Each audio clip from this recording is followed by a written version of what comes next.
Welcome to this edition of the $1 Million Mastermind Podcast. This is where we pick the brains of high achievers from all walks of life and get their hard-earned, real-world insights on winning. I'm your host, Larry Weidel.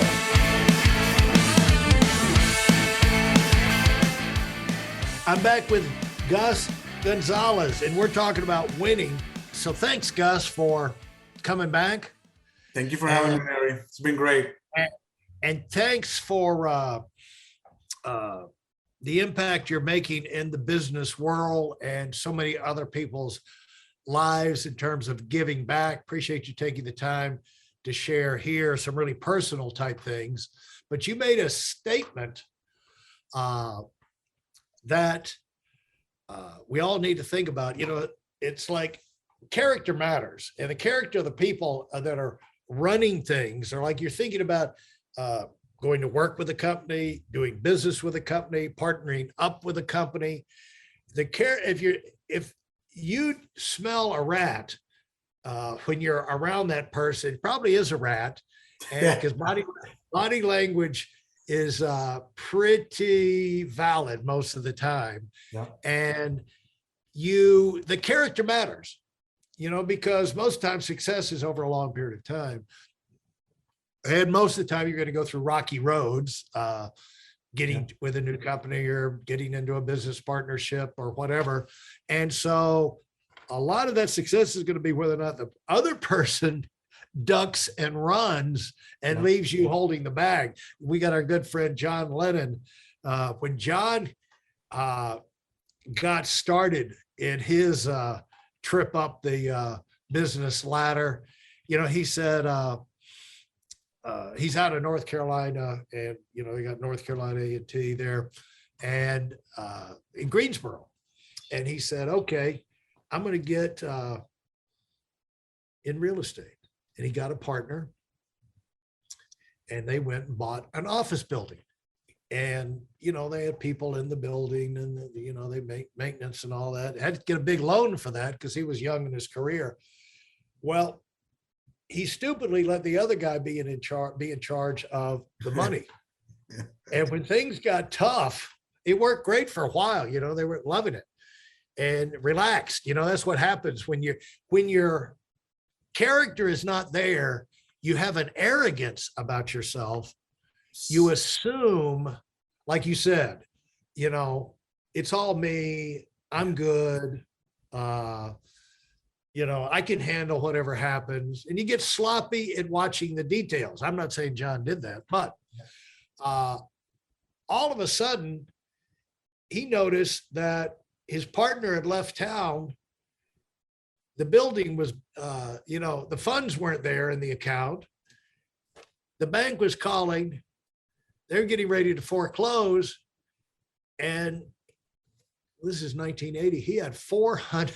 He started out his career with $400,000 in the hole. Yeah. And what I've always admired about that guy, I only heard that story once out of John.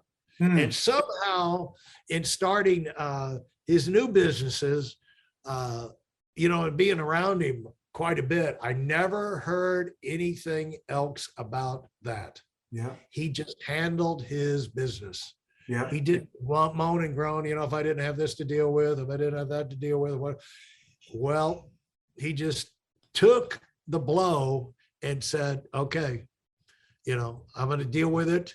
I'm going to learn my lessons. I'm going to make my adjustments and move forward. And I think that's one of the reasons he's $1 million earner today himself. Yeah. And has influenced people all over the country. And so as you got going, when your success exceeds your character, you implode. Where have you seen that happen? When did that occur to you? Oh my God. I see that happen every day in life. You see it happens in businesses, right? You see businesses that start heading south, or they start heading just kind of things just get crazy. You see it in churches with church leaders that, you know, all of a sudden they have this image that they cannot uphold because the backbone is not, the character is not there, and so on. I think you see it all the time. Every day in life, it's just most people don't notice those things. You think, again, those mishaps are attributed to something else, never to lack of character. And it's almost like a fault line in their character, Yeah. When you go into business, you're going to have lots of stresses and challenges. Yeah. And if you've got a fatal flaw inside you, and maybe you have lived in denial, that's the hardest thing I always thought, which turned out to be the biggest benefit from having a growing business, is that your flaws get flushed to the surface, and, you're either going to deal with them or you're going to bail. You're going to look for an easy way out and just bail out. Yeah. And one thing is, you're not going to continue to grow those are versions of running from the problem. Yeah. And if you face up to it and make the adjustments in yourself, and then make the adjustments in your business the way, so that can't happen to you again. The great thing is you improve, and even if your company goes down, those improvements in you personally can never be taken away.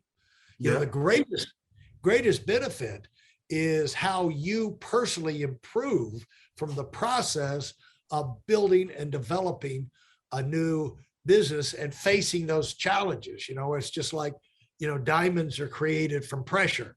And once you go through that process, you become somebody who can handle problems. You stay on track and keep winning, which means, and I define winning, moving on towards the things that are important to you, that you feel you're supposed to be doing, and not get crushed or knocked off track or blown up. You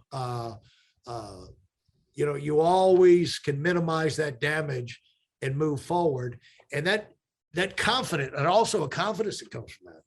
And so when you went through, so talk with that so you're saying that a lot of times this is just not recognized. People they blame it on the economy, blame it on the product cycle, they blame it on the things like COVID or whatever like that. But in reality, it's the flaw in the leader. Yeah, 100%. And then, because again, you're going to get tested at every level, right? At every level, you're going to get tested. And it is your character is what's going to show, it's going to come out, right? Whatever it's in you is what comes out, right? So, and then at the highest levels, it might be just a succession thing. Okay, who is going to replace me? And your character need to be very advanced, right? To think that that there can be somebody that actually could be better than you for your business. And it's actually your business, right? Like I was reading about George Washington the other day about the time of independence and all that. And he was the first president, and the Senate wanted him to run like forever. They said, run again, stay. And he said, no, I'm stepping down, because if I stay, it's gonna ruin the country. It's the craziest thing. You know what I mean? That is the highest level of character, right? Obviously, most I'm thinking a word in Spanish, but most war generals that are take over countries, they don't want to give that up. You know what I mean? But it's going to require, you're going to be tested all along the way. And man, that makes the difference. That is such a difference. So Washington is remembered for his character, right? Yeah, right. And the way he dealt with so many things. I mean, this is a ragtag army, right? fighting the most powerful army in the world, Army and Navy in the world, right? At the time, and just kind of all based off a vision and a character. And so that shows how powerful that is in terms of influence and results. And one of the things we can make this point right now, I'll just throw it in. I read an article a long time ago about what makes a great general. And you know what they found is it comes down to the person and their character and their guts. And, you know, because they say some of the great generals came out of the great war colleges and, you know, military training schools where they spend time studying wars, and like General Patton knew all the great wars of the centuries and the battlefields and the strategies. Some of the great generals come out like that, but some of the great generals they just show up. You know, it's like this guy Zelensky in the Ukraine. I mean, he's a former comedian and actor, and he even played an actor who was acting the role of president that he's acting right now, leading an anti-corruption campaign. And then they wound up the show was so popular and so right dead on, they wound up electing him. Now he's in a war. Thank you for nothing. And they're calling him the Winston Churchill of our times. Go figure. So the thing is that you can't always look back, well, if I'd had more training or if I had more this, that, and the other. You know, great successes come from all kinds of backgrounds, and it comes out with what's in you. And it's really not what you know, it's what you're willing to apply yourself to learn. That's right. And, you know, the kind of changes you're able to make in your life to kind of, one thing about the humility thing is, are you willing to surround yourself with people? And give them the credit. You know, I've never understood, supposedly this is a male thing, won't ask for directions. No, my husband won't ask for directions, you know. It's like, I've never understood that. You know, if you're lost, I don't care who. No, it could be a little kid, it could be a homeless person, anyway, I don't care who it is. If they know the answer to how I can get to where I want to go, I'm going to ask them.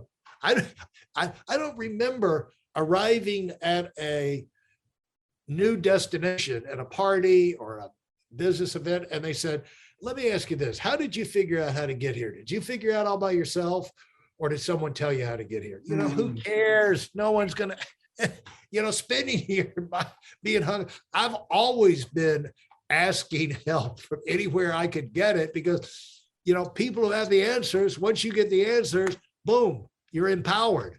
And so 100%. And you said something also there, just briefly, but giving credit to other people, but and if you can ever get to the point, like when you introduced me, you said I have, you know, 3 other $1 million earners that I have mentored. I haven't mentored them. I mean, everyone, those people decided to get to where they are through their own process. And for me, the moment that I was able to stop, you know, caring about where the credit goes, my business grew. Because it's one of those things that you are inevitably the lead of your team. And that is either a good thing or a bad thing, but it's always a thing that it calls for reflection, right? Say, oh my God, so how come my team is not way bigger, right? How come I'm not Elon Musk, right? Because you hear his story and he's like, oh my goodness, this guy is like freaking from another planet. But so you get this humility from him that is almost from another planet, right? So if you can get to that point where really, hey, you know what, we need to win this war, and let's credit General such and such, General such and such, and General such and such. Hey, I'm the president, but this is all they did it, right? Man, we won. We won. We got what we wanted. Let's move on. It's awesome. Absolutely fantastic. Thanks so much, Gus.